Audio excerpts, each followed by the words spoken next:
កូនប្រុសសម្លាញ់កូនគិតមួយធ្វើចិត្តឲ្យស្រួលមិនគិតច្រើនទេ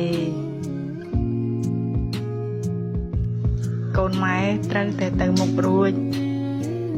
ម៉ែអត់អស់សង្ឃឹមទេកូនមើលណាជុំវិញខ្លួនកូនណាទៅពីហ្នឹងមានណាមួយចេះលើកូនទេជាក់ស្ដែងដោយបងប្អូនឃើញចំហួយមកកធុនធំនេះមានកធុនតូចកធុនធំនេះអត់ដាក់បងប្អូនកើតទេជួនកាលពេលខ្លះបងប្អូន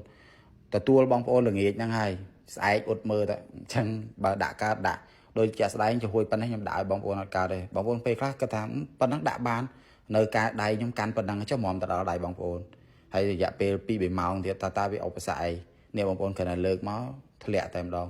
ខុសពីអ្វីដែលបងប្អូនធ្លាប់បានអញ្ចឹងហើយគឺខ្ញុំអត់លក់ទេយើងរក្សាកេរ្តិ៍ឈ្មោះដែរព្រោះពេលខ្លះខ្ញុំដឹងថាទឹកចិត្តអ្នកទិញពេលខ្លះគាត់ទិញទៅគាត់ចង់បានឆ្ងាញ់ចង់បានល្អល្មមដែលអាចដាក់បានក៏ខ្ញុំអត់ដាក់ដែរតើតែល្អពេញចិត្តហ្មងសុខចិត្តឲ្យបងប្អូនខឹងខ្ញុំបងប្អូនអាចថាឈប់ទិញបងប្អូនស្ដីបន្ទោសអីចឹងទៅប៉ុន្តែជាក់ស្ដែងនេះគឺជាទំនួលខុសត្រូវមួយរបស់អ្នកលក់ហើយក៏អ្នកលក់នេះសម្ពាធខ្លាំងបងប្អូនបងពេញដៃភៀវតេកក់ប៉ុន្តែអីវ៉ាន់យើងមានតែដាក់កើតនេះគឺជាឧបសគ្គមួយដែលបងប្អូនអត់ដឹងហើយខ្ញុំមិនមែននិយាយនេះគឺទុនតូទៅតាមបញ្ហាទេប៉ុន្តែចង់បង្ហាញជូនបងប្អូនថាក៏មិនងាយស្រួលដោយអ្វីដែលបងប្អូនគិតដែរតែការចេញមកនេះក៏មិនមែនទុនតូទៅតាមបញ្ហាឲ្យបងប្អូនយកយល់ខ្ញុំអីដល់ថ្នាក់ថាអាណិតស្រឡាញ់អីខ្លាំងពេកដែរគាត់តែចង់បញ្ជាក់ថាមិនងាយស្រួលដូចគិតទេពីដំណាក់កាលទៅមួយកាលពីមួយឆ្នាំទៅមួយឆ្នាំខ្ញុំរឿងជួបថ្មី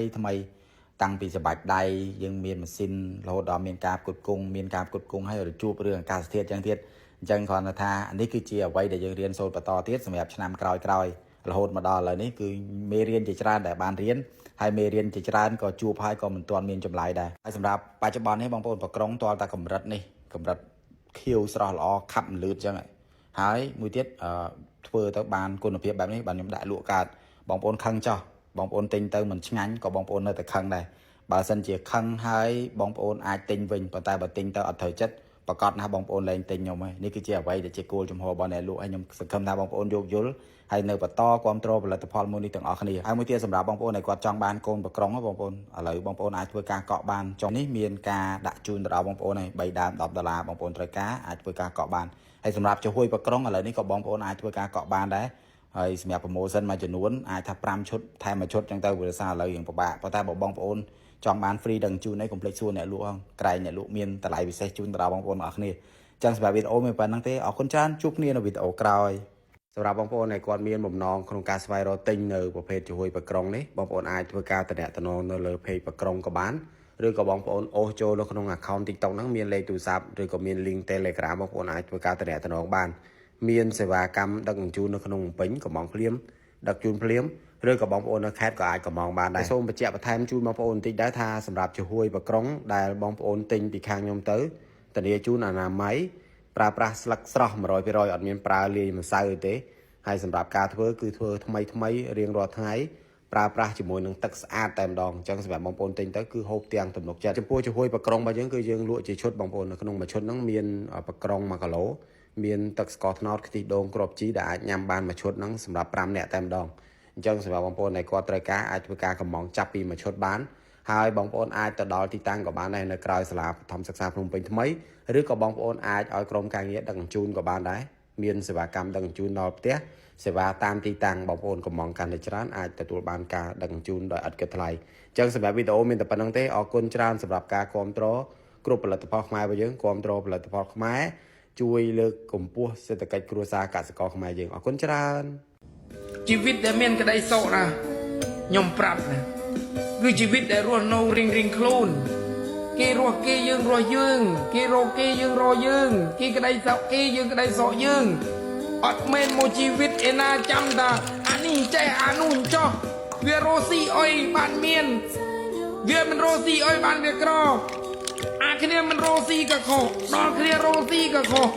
ដល់ពេលគ្នារស់ស៊ីបានតែទុយថាគ្នារស់ស៊ី តារាមួយចំនួនឬអ្នកផ្សព្វផ្សាយផលិតផលគេរើសអើងយើងខ្ញុំលើករឿងជាក់ស្ដែងដែលខ្ញុំជួបផ្ទាល់រឿងទី1ខ្ញុំជាអ្នកលក់អនឡាញម្នាក់ខ្ញុំចង់ឲ្យជនល្បីម្នាក់ដែលខ្ញុំបានគាំទ្រគាត់ជួយថតប្រម៉ូទផ្សព្វផ្សាយទំនិញរបស់ខ្ញុំពេលដែលខ្ញុំឆាតតាក់ទងគ្នាមួយគាត់ទទួលការងារហ្នឹងតែគាត់សុំផេកខ្ញុំក្រោយពីមើលផេកហើយគាត់អត់ទទួលវិញព្រោះផេកខ្ញុំអត់ល្បីទំនិញខ្ញុំអត់លយគេអត់ខ្វល់រឿងទំនិញហ្នឹងមានគុណភាពឬមកក៏ឆ្ងាញ់មិនឆ្ងាញ់ទេសំខាន់របស់ហ្នឹង brand អត់ស័ក្តិសមនឹង credit របស់គេគួរតែថតអត់និយាយចេះស្រួលស្ដាប់របស់ខ្លះស៊ីអត់កើតទេប៉ុន្តែលយអូយនាំគ្នាថតតែកន្លែងខ្លះថតមិនបានលុយហ្នឹងក៏ថតដែរស៊ី credit ហ្នឹងទៅឯងរឿងទី2ជនល្បីម្នាក់ដែលខ្ញុំធ្លាប់គាំទ្រគាត់អាសាមកទិញកន្លែងខ្ញុំប៉ុន្តែអត់ដែលបានជួបគ្នាមួយខ្ញុំទេសេតថ្ងៃមួយហ្នឹងគាត់មកទិញឲ្យជួបខ្ញុំផ្ទាល់ម្លងបានមួយថ្ងៃខ្ញុំក៏ឆាតតាក់ទងទៅគាត់ចង់ឲ្យគាត់ជួយថតប្រម៉ូទផ្សព្វផ្សាយផលិតផលរបស់ខ្ញុំតែគាត់និយាយចំហ្មងគាត់ថាកន្លែងយើងរកស៊ីតូចតាចចឹងខ្លាចយើងអត់ហ៊ានចាយលុយមួយគាត់ទាំងដែលគាត់បានញ៉ាំរបស់ផុសយើងហើយគាត់ថាឆ្ងាញ់ណាស់ខ្ញុំលឺអញ្ចឹងរៀងក្តៅលកជាដែរក៏សួរគាត់ថាបងយកម៉ាគាត់ឆ្លើយថាគាត់ជួយថតឲ្យគាត់យក 2500 ខ្ញុំអត់ញ៉ៃច្រើនទេខ្ញុំថាអូខេបងមកថតមកហើយគាត់ក៏ទាឲ្យខ្ញុំកក់ 50% មកឥឡូវកក់រួចហើយតាក់ទងគ្នាលេងបានអញសួរតែប្រមាថទេមកថតឲ្យអញអត់ប្តីប្រពន្ធបើកណ្ណាយើងចង់រស់នៅជាមួយគ្នាសពសាងសុភមង្គលជាមួយគ្នាយូរអង្វែងបើយើងចង់រស់នៅជាមួយគ្នារហូតដល់ចាស់ព្រឹកចាស់ព្រេងគឺយើងមិនគួរណាយកអ្នកដតីសំខាន់ជាងប្រពន្ធប្តីរបស់យើងទេ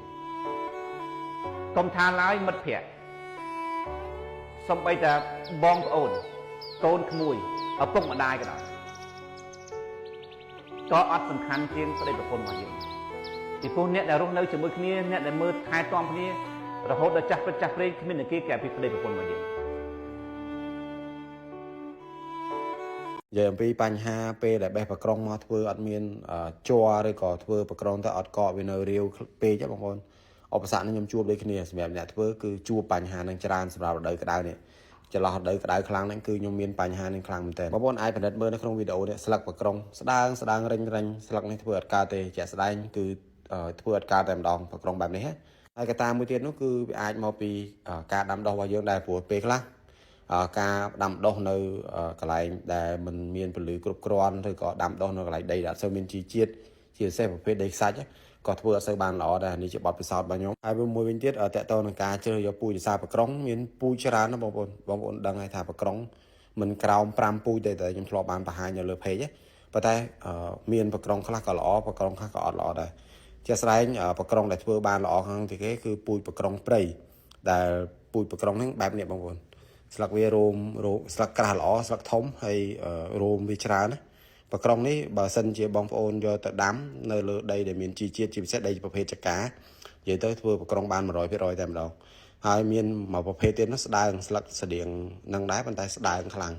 ហើយប្រភេទស្លឹកនោះគឺរាងបេះដូងនឹងក៏ធ្វើអត់សូវបានល្អដែរ